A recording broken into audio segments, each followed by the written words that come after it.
નમસ્કાર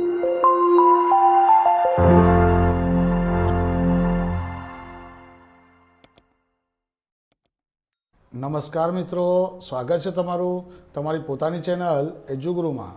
વિદ્યાર્થી મિત્રો, આજે આપણે ધોરણ 10 વિષય વિજ્ઞાન એની આવતીકાલે લેવાનાર બોર્ડ પરીક્ષા માટેના ખૂબ જ અગત્યના પ્રશ્નપત્રનું સોલ્યુશન જોઈએ। તો મિત્રો શરૂ કરીએ આપણે વિભાગ એ થી। એમાં નીચે જે પ્રશ્નો આપેલા છે એના સાચો વિકલ્પ તમારે પસંદ કરવાનો છે। એમાં પ્રશ્ન નંબર 1, દાંતનું ઉપરનું આવરણ શાનું બનેલું હોય છે? તો વિદ્યાર્થી મિત્રો આનો સાચો જવાબ છે ઓપ્શન સી, કેલ્શિયમ ફોસ્ફેટ। ત્યારબાદ પ્રશ્ન નંબર 2, OH ક્રિયાશીલ સમૂહ ધરાવતો પદાર્થ કયો છે? તો જવાબ આવે આલ્કોહોલ। ત્યારબાદ પ્રશ્ન નંબર 3, મનુષ્યમાં મૂત્રપિંડ એ ખાલી જગ્યા સાથે સંકળાયેલ તંત્રનો એક ભાગ છે। તો જવાબ આવે ઓપ્શન સી, ઉત્સર્જન। ત્યારબાદ પ્રશ્ન નંબર 4, આર અવરોધ ધરાવતા તારના 5 સમાન ટુકડા કરવામાં આવે છે। આ તમામ ટુકડાઓને સમાંતર જોડવામાં આવે છે। જો જોડાણનો પરિણામી અવરોધ આર ડેશ હોય તો આર અપોન આર ડેશ બરાબર ખાલી જગ્યા। તો આનો સાચો જવાબ આવે ઓપ્શન સી, 5। ત્યારબાદ પ્રશ્ન નંબર 5 તરફ જઈએ।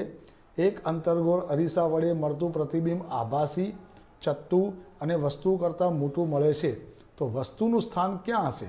તો આનો સાચો જવાબ છે વસ્તુનું સ્થાન એ અરીસાના ધ્રુવ અને મુખ્ય કેન્દ્રની વચ્ચે હશે। ત્યારબાદ પ્રશ્ન નંબર 6, માનવ આંખમાં પ્રતિબિંબ કયા ભાગ ઉપર રચાય છે? તો આનો સાચો જવાબ છે ઓપ્શન ડી, નેત્રપટલ। ત્યારબાદ ખાલી જગ્યા પૂરવાની છે। એમાં પ્રશ્ન નંબર 7, સમાન ધર્મી શ્રેણી આલ્કેનનો પ્રથમ સભ્ય ખાલી જગ્યા છે। આનો સાચો જવાબ છે મિથેન।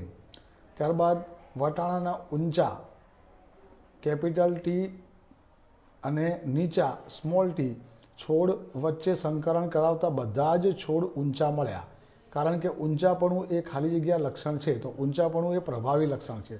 ત્યારબાદ 2 ચેતાકોષો વચ્ચે આવેલ ખાલી ભાગને ખાલી જગ્યા કહે છે, તો જવાબ આવે ચેતોપાગમ। ત્યારબાદ ખાલી જગ્યાના પર્ણમાં વાનસ્પતિક પ્રજનન થાય છે, તો જવાબ આવે પર્ણફૂટી। ત્યારબાદ વાહનોની હેડલાઇટમાં ખાલી જગ્યા અરીસાનો ઉપયોગ થાય છે, તો જવાબ આવે અંતર્ગોળ। ત્યારબાદ પ્રશ્ન નંબર 12, ખાલી જગ્યા ધાતુ એ ઓરડાના તાપમાને પ્રવાહી સ્વરૂપે હોય છે, તો જવાબ આવે પારો। ત્યારબાદ નીચેના વિધાન ખરા છે કે ખોટા તે જણાવવાનું છે। એમાં પ્રશ્ન નંબર 13, આયનિક સંયોજનોના ગલનબિંદુ નીચા હોય છે, તો આ વિધાન ખોટું છે। ત્યારબાદ મેન્ડેલના પ્રયોગમાં F2 પેઢીમાં 1/4 સંતતિ નીચા છોડની હતી, તો આ વિધાન સાચું છે। ત્યારબાદ વાસ્તવિક સૂર્યાસ્ત અને દેખીતા સૂર્યાસ્ત વચ્ચેનો સમયગાળો આશરે 2 મિનિટ હોય છે, તો આ વિધાન સાચું છે। ત્યારબાદ કવચના ડંખમાં થતી બળતરા માટે જવાબદાર એસિડ મિથેનોઇક એસિડ છે, તો આ વિધાન પણ સાચું છે। ત્યારબાદ આપણે માગ્યા મુજબ તમારે ઉત્તર લખવાના છે। એમાં પ્રશ્ન નંબર 17, પરસ્વ મગજનો કયો ભાગ એ શરીરની સમસ્થિતિ અને સંતુલન માટે જવાબદાર છે? તો જવાબ આવે અનુમસ્તિષ્ક। ત્યારબાદ આનુવંશિકતાના અભ્યાસ માટેના પ્રયોગો સૌપ્રથમ કયા વૈજ્ઞાનિકે કર્યા? તો મેન્ડેલ। ત્યારબાદ પ્રેસબાયોપિયા ખામીના નિવારણ માટે કયા પ્રકારના લેન્સનો ઉપયોગ થાય છે? તો બાયફોકલ લેન્સનો ઉપયોગ થાય છે। ત્યારબાદ ગેંગને દૂર કરવા માટે વપરાતી પદ્ધતિઓનો આધાર શાના ઉપર રહેલો છે? તો ગેંગમાં જે અશુદ્ધિઓ હોય એ અશુદ્ધિઓ કયા પ્રકારની છે તેના ઉપર આધાર રહેલો છે। ત્યારબાદ જોડકા જોડવાના છે।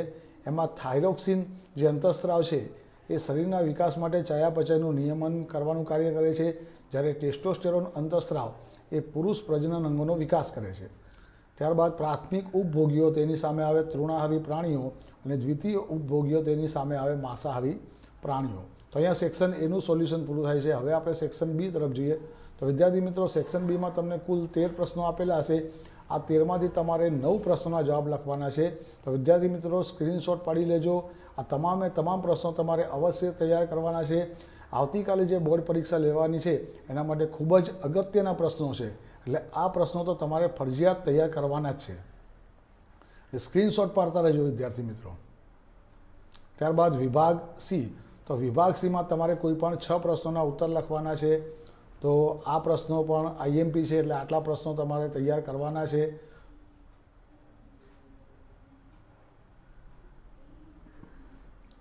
અને છેલ્લે વિભાગ ડી, તો વિભાગ ડીમાં તમારે કુલ 5 પ્રશ્નોના ઉત્તર લખવાના છે. તો મિત્રો સ્ક્રીનશોટ પાડી લેજો અને આટલા પ્રશ્નો તમારે અવશ્ય તૈયાર કરવાના છે. તો મિત્રો અહીંયા આપણું આજનું વિજ્ઞાનનું પેપર સોલ્યુશન પૂરું થાય છે. મિત્રો વિડીયોને લાઇક કરો, વધુમાં વધુ શેર કરો અને જો ચેનલ ઉપર નવા હો તો ચેનલને ફટાફટ સબસ્ક્રાઈબ કરો, જેથી હર હંમેશ મારા નવા વિડીયોના નોટિફિકેશન તમને નિયમિત મળતા રહે. ફરી મળીશું નેક્સ્ટ વિડીયોમાં. Wish you all the best.